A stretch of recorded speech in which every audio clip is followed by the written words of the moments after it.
Hürmetli görünümler, kеше жарыстың Қазақстан Республикасы жастар арасындағы бірінші чемпионаттың бірінші күнгі ойын нәтижелері мынандай. Қостанай облысының шабандоздары Жамбыл облысының шабандоздарымен алғашқы бірінші болып көкпар алаңына шыққан болатын.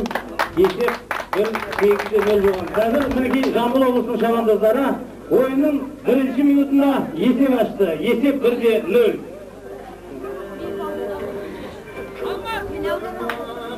Үшінші нөмірде Датқа Момынов жаңа осында көтерген болатын.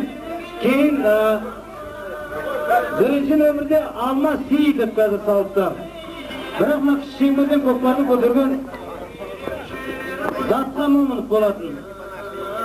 Екінші болып көкпар алаңына кеше Шығыс Қазақстан облысының шабандоздары мен Астана қаласының шабандоздары шыққан болатын. Есеп 7-2 Астана қаласының шабандоздары ойнап Оңтүстік Қазақстан облысының шабандоздары. Бүгін жарыстың екінші күні, яғни маусым айының 3-ші жұлдызы, бүгін 4-ші кездесу. Көкпар алаңында Жамбыл облысының шабандоздары мен Шығыс Қазақстан облысының шабандоздары.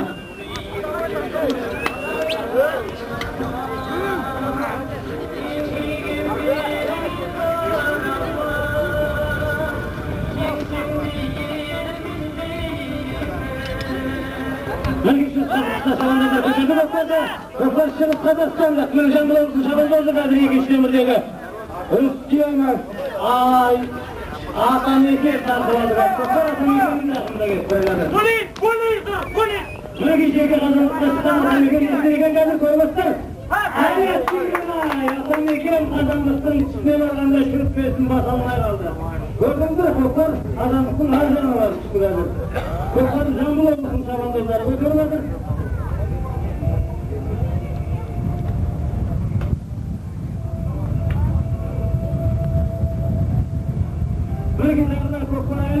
Жамбыл облысының шабандоздарының тақымында.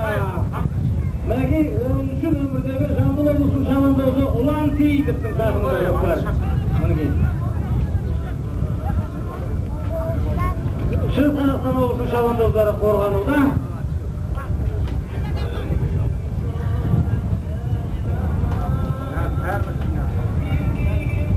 Шығыс Қазақстандықтар қорғана білуде, бәрекелді. Міне. Ойынның бірінші минутында Алмас Сейітов